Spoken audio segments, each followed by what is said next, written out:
ধরুন আপনি হস্তমৈথুন করার পর নিজেকে একটু ক্লান্ত, ফাঁপা বা শক্তি কম লাগছে বলে মনে হলো। অনেকেই তখন ভাবেন শরীর থেকে ভীষণ কিছু নষ্ট হয়ে গেছে, কয়েকদিন লাগবে আগের মতো হতে। কিন্তু বিজ্ঞান বলে অন্য কথা। আসলে সুস্থ একজন মানুষের শরীর এই ধরনের সাময়িক পরিবর্তন খুব দ্রুত সামলে নিতে পারে, অনেক ক্ষেত্রেই মাত্র কয়েক ঘন্টার মধ্যেই। এখন বুঝি হস্তমৈথুনের সময় শরীরে আসলে কি হয়। যখন উত্তেজনা তৈরি হয় তখন মস্তিষ্ক থেকে ডোপামিন নামে একটি নিউরোকেমিক্যাল নিঃসৃত হয়।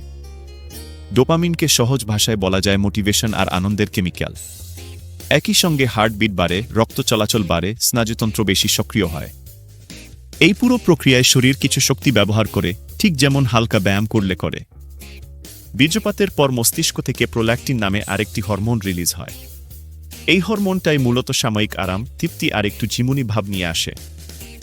অনেকেই এই অনুভূতিটাকেই কি শক্তি হারানো বলে ভুল বোঝেন। কিন্তু বাস্তবে এটা কোনো স্থায়ী শক্তিক্ষয় নয়, বরং স্নায়ুতন্ত্রের একটি স্বাভাবিক রিল্যাক্সেশন ফেজ। এবার আসি সবচেয়ে গুরুত্বপূর্ণ প্রশ্নে। শরীর কি সত্যিই কিছু হারায়?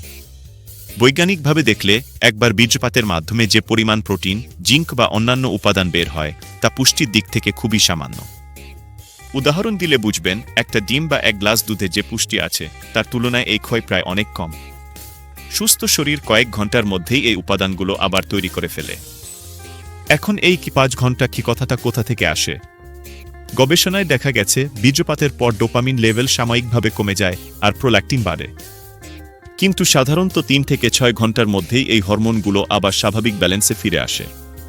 মানে মস্তিষ্কের কেমিক্যাল ব্যালেন্স রিসেট হয়ে যায়। এর ফলেই আপনি আবার আগের মতো ফোকাস, শক্তি আর স্বাভাবিক অনুভব করেন। আরেকটা গুরুত্বপূর্ণ বিষয় হল গ্লাইকোজেন। আমাদের শরীর শক্তি সঞ্চয় করে গ্লাইকোজেন আকারে, বিশেষ করে লিভার আর পেশিতে। হস্তমৈথুনে এই গ্লাইকোজেনের ব্যবহার খুবই কম হয়। তাই সঠিক খাবার আর একটু বিশ্রাম পেলে শরীর খুব দ্রুত এই শক্তি পূরণ করে ফেলে, অনেক ক্ষেত্রেই 1 থেকে 2 ঘন্টার মধ্যেই। এখন প্রশ্ন আসতে পারে, তাহলে কিছু মানুষের কেন বেশি দুর্বল লাগে? এর পেছনে সাধারণত 3টা কারণ থাকে। প্রথমত, ঘুমের অভাব।